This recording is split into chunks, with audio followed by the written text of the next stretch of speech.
Welcome to the Cosmic Cafe show, where the paranormal is normal. I know my teleprompter person is probably cracking up in there. My name is Eric Brown, and I'll be your host and server. For today's daily special at the cafe, we are brewing up frightful hauntings and paranormal events.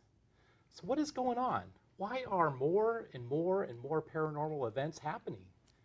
Well, to help us answer these questions today is Sommer Carter, who has been deeply involved with solving these questions and researching these bone-chilling haunting and paranormal events for over 5 years now.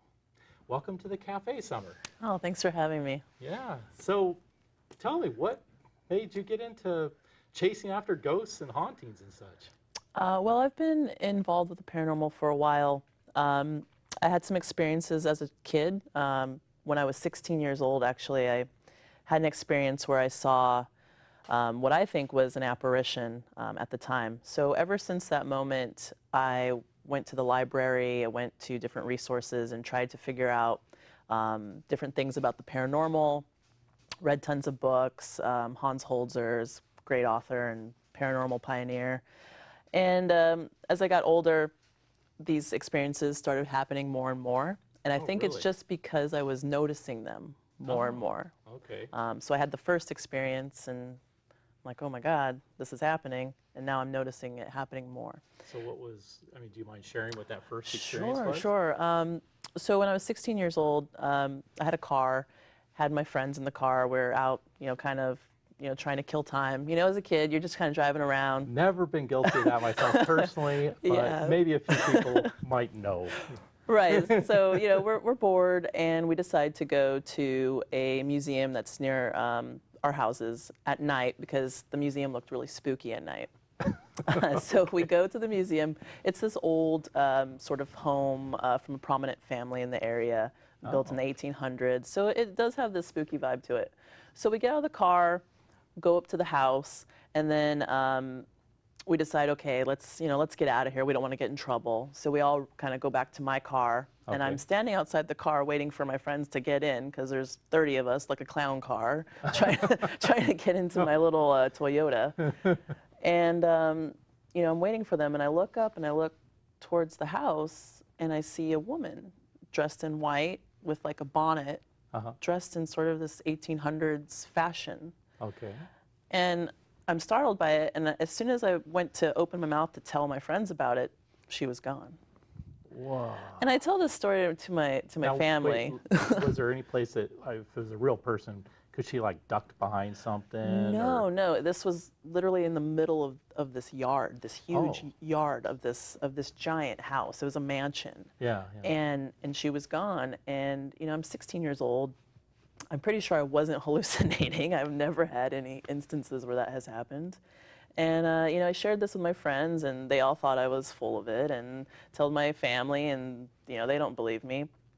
So, that's when I sort of took it upon myself to do some research and look at hauntings in the area. And, it was interesting because, I'm not the only person that has had these experiences. And certainly not the only one in my town that has had those experiences. So that kind of sparked my interest in it. And you mind me asking which town that was?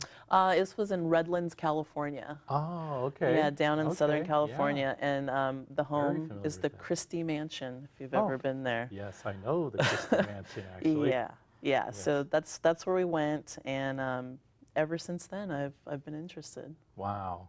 I actually, we didn't even talk about this before, but since you shared that story about yourself, I actually did get involved or interested in the paranormal myself from kind of a similar sort of thing. The house that I grew up in Carmichael, a suburb of Sacramento, the house was built back in the early 20s, and there was an old man that had died in the house, and we called him Old Man Winters. And he actually was a friendly ghost who actually haunted the house. And I swear to you and the audience, I swear, when I got up sometimes in the middle of the night to do a nature call, when I was just a little kid, I would be walking down the hall and I'd see a white kind of a spherical sort of apparition just there in the hall.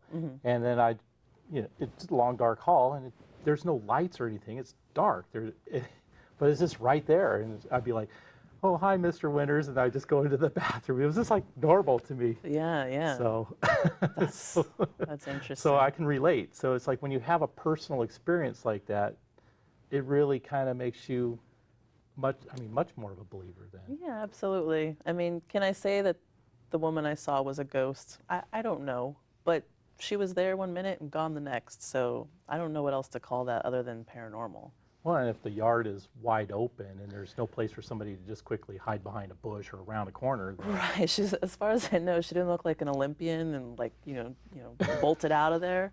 or jump really high. No, she didn't look like I don't even think she had legs, to be honest with you, so. Wow.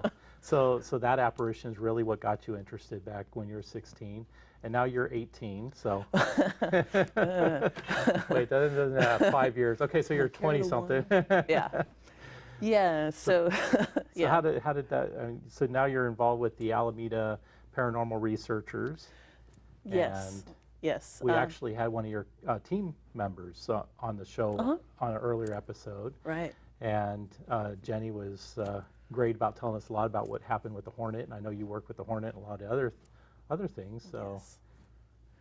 tell us a little bit about. Sure. Yeah. So I moved to Alameda about 5 years ago, and again, I'm very interested in the paranormal, and I had been investigating sort of on my own, doing solo stuff here and there. I travel a lot for work, so whenever I travel, the first thing I do, instead of booking my hotel room or talking to my boss about the job, I look at where's the nearest haunted place, and I book that, and I try to do that, and then I do everything else. I think most people usually are like, where's the nearest bar? Where's the nearest trendy restaurant? You're like, where's the nearest haunted place? Yeah, where's the nearest cemetery? Where have people died a lot? Yeah, so that's sort of, that's weird, but that's sort of what I do. And when I moved to Alameda, I got very interested in the history of Alameda. It's a very old town. It had a huge naval base there, very active during World War II. And I've heard a lot of ghost stories about it. And to my shock, there was no paranormal team that I could chat with or hang out with. So I just decided to make my own team. Oh. I mean, I'm not this authority on the paranormal, but I thought, hey, I really like this, and I think if I can find people like me, we can really do something here. Yeah. And then we got involved with the Hornet. They found out about us and asked us to come aboard and help them with their paranormal tours that they have there, and been doing it ever since. That is really cool. Yeah, it's been really fun. And you guys host different events on a monthly basis, as I remember from what Jenny was talking about. And Yeah, absolutely. yeah, so people can always learn more about that by going to your website or to, yeah, we'll talk about your website later and Sure, how yeah. people can get a hold of you on that. But you actually brought some pictures. We have some pictures here that you brought, and maybe we should talk a little bit about those. Okay, yeah. So actually, I do a lot of work with the Hornet. I do a lot of paranormal investigating, sort of all over. And a friend of mine asked me to be involved in a film project. His name is Josh Hurd, to help him get closure with a paranormal instance that he had. So basically, he wrote this book about this very traumatic thing that happened to him while he was investigating the paranormal. And so he decided to make a documentary about it. Okay. And to get closure, right, with this thing that had happened to him. It's a good way to do it. Absolutely. It's very different. And so he asked me to come help and do behind-the-scenes photography and things like that. And as soon as I arrived, they basically said, we don't want you to do that. We actually want you to be in the movie. We want you to be a paranormal investigator and help these guys figure out what's here in this location and sort of resolve what issues they have left with this location. And so then I jumped in, and I'm really glad I did, because it was a very interesting experience. It basically takes place in this chapel, this old chapel from the 1800s that's right next to a cemetery. Should we show a picture of that chapel? Yeah, the chapel. Slide 0. Slide 0, yeah. Okay, yeah, we'll have them go ahead and bring that up. Yeah, so I mean, you could see by the picture that it's a pretty spooky looking place. You took that Yeah, picture? I've taken all of Oh, these I pictures. thought that was like a publicity picture or something. No. Oh, Because I started out as the set photographer. They're like, let's get away from that, jump in and start investigating. oh, So this is one of my photos, and this place is in Missouri, and it's just sort of in the middle of nowhere. And it's this place that all the high school kids, local kids, go out on the Saturday night, and they go there and they kind of party and hang out, and it's just what you do because there's nothing else to do in this small town. well, you got to also entertain the ghosts. Well, absolutely, and so that's the rumor there. Everyone's like, oh, you're gonna go there? It's haunted, and so kids go there and they investigate. And so my buddy Josh, he went with a group of his friends, Okay. and something really sort of horrific happened to them when they were there one night. It was him and a couple of other guys, and one of the guys actually got thrown out of the window of this chapel by some wow. unseen force. Oh, wow. So that's why he wrote a book about it and was very shaken up and wanted to go back to this location to kind of say, you're never going to do that again. This is done. We're never coming back here, to have closure. Okay. And did he get thrown out of the window again? No? Thankfully Yes? not. Okay. That would have been a great story. No, I don't want to see that. Yeah. Like this, the paranormal is interesting, but when it gets physical, that's when it's a yeah, little I too think much. if something threw me out the window, I'd be running. Yeah. Yeah. I mean, I think most people would. Yes. And I mean, it was, honestly, it was really hard to get all of these guys to come back to this place because of that incident. Okay. They were very hesitant. They did not want to be in the film. They didn't want to do anything with this place. Okay. But after some convincing, they decided to do it. And As in like $100 bills? no, as in please, please, please, please, Oh, please, please, please. Okay. So, when I heard this story, at first I'm like, I don't know. That's kind of a very bizarre story. And so I try to keep an open mind. But after going to this place, and I spent a week there and investigated it alone by myself in the middle of the Wow. night with no flashlight, no equipment whatsoever. I had some really sort of spooky experiences. And ever since Wow. I left that place, I've had stuff happening to me. Just the pictures look spooky. We should probably show them. I mean, this one really creeps me out. Slide number 1. If they could bring up slide number 1. Yeah. That one is, there we go. It's on the monitor now. Yeah. Yeah, so that's just this weird symbol somebody spray painted in the middle of this chapel. So imagine, this used to be sort of this holy place, and now kids go there and party and do weird things, and I don't know what that symbol means and what it's about, but it doesn't look like it's a nice symbol. I mean, it probably looks a little dark to me, but Actually, our director who's sitting in, I believe it was him that kind of pointed out that it kind of looked like, was it the all-seeing eye and yeah, the zodiac signs? yeah, the right? zodiac signs and Yeah. the Illuminati and all of that. Yeah, Yeah, I think one of our other guests pointed out the Illuminati or something. yeah, yeah. Everybody's got their opinion about it. It's pretty amazing, really. They do, and I've put it out there trying to figure out from other folks, what is this, and the curious person that I am, when I investigated this location, I actually made all of the guys and myself sit in a circle on this symbol and put a Ouija board right in the middle of that eye to see. Really? Well, you didn't tell me that before. Yeah, I mean, nothing happened, so. Oh, that's too bad. But I was like, if this thing's so evil, let's see what happens. And, Yeah. And then nothing happened.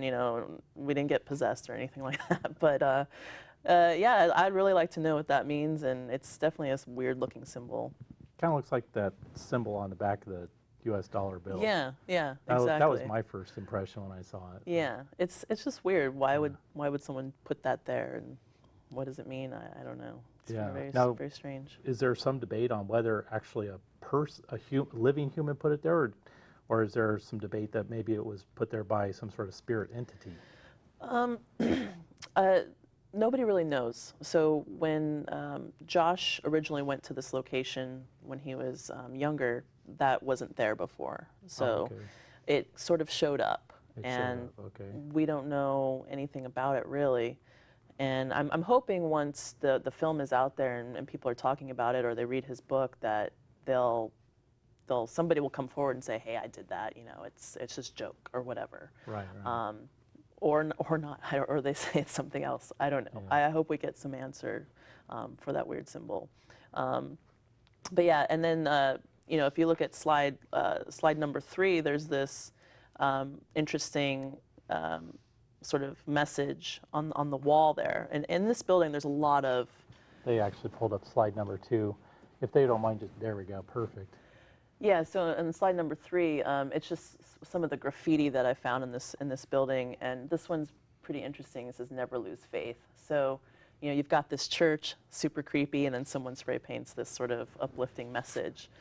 So it's a really bizarre place because during the day it's fine. It's just an old, you know, kind of interesting location with artwork inside. Old creaky building. You know? Actually, slide 4 kind of shows some of the disrepair of the building as well. Yeah, absolutely. Now, what's the guy looking at? It looks like he's looking up at something. He's looking up. So there's a hole in the ceiling, and he wanted to know what was up there. Oh, okay. And so he was contemplating, you know, how would I get up there to see what's in that hole. Huh. And this photo is actually interesting because it kind of summarized the whole experience there. Because this guy, his name is Blake, is the guy that got thrown out of the window. Oh, You know, okay. The several guy years that we before. saw in that picture. Yeah, We're seeing the and picture there. number 4, yeah. Yeah, yeah. So he's there and he's kind of contemplating. This is his first day back, and he's kind of contemplating, you know, what am I doing here, and you know, curious about the building. And so I wanted to capture that image because he was very affected by this whole experience in this whole film. I mean, so many things happened that I could tell you for 5 hours everything that happened. Well, rather than do that, we should just show people slide number 5, which has a picture of the book that Josh had actually written, so they can Yes. find that, you know, Yeah. various locations around. And Exactly, yeah. And, A Brush with Evil, that's the book title, and Yeah. the film's the same title. yeah, so very easy to find, and they can read more about that. And so that must have been really exciting being out there and that whole. Actually, did you supply the website for the film project? I think we might. Yeah, actually, it's the same title as the book and the film. It's abrushwithevil.com. Okay. And So that way they can either find the book or find about the film Yeah. if they're interested in checking that out. absolutely, That was absolutely. very nice of you to. Yeah, I mean, it's you know, it was something that I just can't even describe to you how bizarre this place is. And you're actually going to be in that film, you said. Yeah, as a researcher. I'm in the film. Yeah, I didn't plan to be, and I didn't show up, you know, with hair and makeup all ready to go. But I'm in the film, and there's some scary moments that I have that I think people will like to watch. Wow. So you mentioned that this is just one of the many things you've done with Alameda Paranormal Researchers. So maybe, I mean, we seem to have plenty of time. Why don't you Sure, you yeah. want to tell us? We've done a lot of projects doing the paranormal investigating. It's been very clear to us that focusing on our camera work is important. If you want to capture a really great ghost image or the holy grail of paranormal evidence, you know, a ghost walking in frame, you've got to have a good camera. And Yeah. you see a lot of these videos and they're shaky and can't really tell what's happening. Right. So we've been really interested in filmmaking. So this is one project that we did, and we actually worked on another project on the Zodiac killings in the Bay Oh. Area. Wow. Yeah, it's sort of an ongoing project. We started it last year, and basically we've gone to all of the locations in the Bay Area where the murders have taken place, and we did a paranormal investigation You know, in each speaking of spot. doing videos, I think you brought a couple of samples of some of the videos that you guys did, right? I think. Yeah. The videos I brought are of the Hornet, stuff we've done on the Hornet, and that place is a place that we go to. Oh gosh, almost weekly we investigate that place. Yeah. So that's very much a part of what we do, and the experiences we have there sort of resonate with us always because they're so profound. Well, I think the first video is about 30 seconds, so whenever they go ahead and roll it, they can. There we go.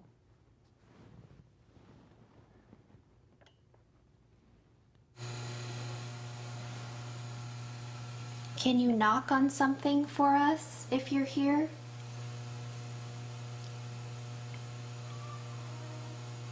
What was that? That was weird. What the hell was that? That sounded like a door opening. Yeah, like a bulkhead door.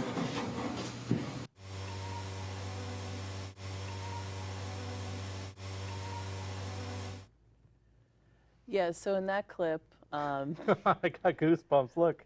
yeah, that actually was one of our first investigations and was why we got hooked on the ship. And I would have been running, not hooked. no, so after that happened, we ran around that whole engine room looking for a person or a staff member, somebody that was messing with us. And there's only one way in and one way out. Okay. And that door was closed. So what made that sound? We don't know. We even had a docent with us, and he's just this very very strong military guy and doesn't believe in ghosts, and he was freaking out. He couldn't believe that that was happening. So it was a very interesting experience. I think before we show, you brought another video. It's about 1.5 minutes. Maybe just so we don't run out of time, why don't you go ahead and share with everybody your website and you know, how they can learn more about Alameda Researchers. Sure. Our website is alamedaparanormal.com, and any videos that we have that we show here, they're all on our website, and you can get links through our website to our YouTube channel, our Twitter, and our Facebook. And we also have events at the Hornet all of the time, so you can get a schedule there on the website as well.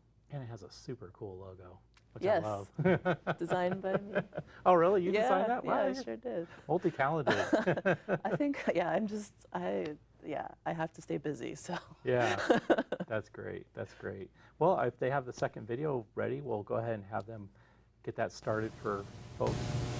We have to ask like we did in the movie theater. There's females here. Does that upset you? Oh, the door just closed. Did we catch them on camera? Yes, Oh, yes. Based. Oh my And that God. wasn't just closed a little I bit. didn't see a hand outside. The door was open Thank you. several inches. We have to ask like we did in the movie theater. There's females here. Does that upset you? Oh, the door just. I went inside this room that I've never been in before. It said, you know, authorized personnel only. We weren't supposed to be in there. The air was very stagnant, so you could tell that nobody had been in there for like a really long time. And it was like a control room. There was lots of electronic equipment. So I walk in the room and I say to myself, oh, I don't think I'm supposed to be in here. And then I turn around and all of a sudden this strap on my backpack gets tugged and my backpack lifts from my back. And I just stand there like frozen. And I don't turn around, and then I'm like, I gotta go get somebody because this is crazy. I went downstairs and I was like, guys, something happened. Come with me, let's go check out this room. And we looked around the room to see if there was any like hooks or doorknobs or whatever that could have like been caught on my backpack. Nothing. I literally would have to squat down and like get against the wall to get caught. And I wasn't doing that. I just walked through the room and said, oh, shouldn't be here, and then walked out. And that was it. Yeah, so that video, that happened recently, just a few months ago. We had a little paranormal sort of conference where we had guest speakers come, and people could come, listen to the guest speakers, and then investigate the ship at the end of the night. And that door closing was pretty weird. I had never seen that before, and it happened again last week, that same door. Oh, really? And we can't figure out what it is. It's not a draft or anything like that. And the door is, I mean, this is a World War II ship, so the doors are heavy. So to close it, I mean, it takes a lot of force. It's pretty interesting. And then in the video, I also talk about how my backpack gets pulled. I like to wander around the ship a lot and kind of explore on my own, even though I'm not supposed to, but I do that. We won't tell anybody. And I walked into this room, and as soon as I got in there, the air was so stiff, and I was like, oh, I got to get out of here. And Yeah. I turned around, and something grabbed my backpack, like, no, don't go. Oh. And I said, well, and I ran out of there, and I grabbed my group, and I said, guys, get in here. We have to go back in there. Wow. That's, well, who knows? Maybe that soldier that grabbed your backpack, if it was a soldier, maybe you saved him. Maybe his spirit's now been released. Yeah, it's possible. Or, Yeah. you know, he had a good laugh at my expense. Or maybe that too, yeah. Yeah. Well, I can tell we're getting pretty short on time, so we probably only have time for another question or two. But is there anything else that I think Jenny had touched on, that there's a railroad around here that you guys been working with, and so you guys are really into a lot of different things. Can you tell us briefly about that? Sure, yeah. One of our biggest passions with our group is not just paranormal, but philanthropy. So we like to work with historic locations. Great. And there's a train station, an old train depot in San Leandro, and we're actually going to start working with them to do paranormal events. Wow. And that should start up pretty soon. And it's a great location, and I'm so glad that I know about it, because I never knew it even existed. Yeah. And it's got model trains, and it's from the 1800s. It's a really great place. It sounds like it. You'll definitely have to invite me over, or come back and bring some slides with you and Yeah, tell us a little absolutely. bit about what happened with there, you Yeah. know, with that there. It's just been really great having you come by. I know we've been trying to get you to come onto the show for quite some time now, and had conflicts of schedules and everything. So I was really grateful to have Jenny step in for you the last time. But really glad that you finally had enough time available that you could come by. So thank you very much for Oh, stopping yeah. by the cafe. And I'd really like to thank everybody for tuning in and watching the Cosmic Cafe. And feel free to go to our website, cosmiccafeshow.com, and you can read about Sommer. You can learn more about her organization. I have all the links up there. I also have links to our Twitter page, our Facebook page, all that social media stuff. So please feel free to pop by, check things out. I'd like to thank everybody here at the Media Center, all the volunteers who've been really, really awesome for spending their time helping to produce this show. Really also like to extend special thanks to Eric Baker, who is stepping in tonight as our show's director for our normal directors. So thank you very much, Eric, for that. I also like to thank so many people. I'm going to get in trouble. I can just tell because I'm missing names. I shouldn't have mentioned a name. I'm going to probably be dead after this, and then Sommer will be haunting or checking for my ghost. So thank you very much, everybody, for tuning in and watching, and have a great day.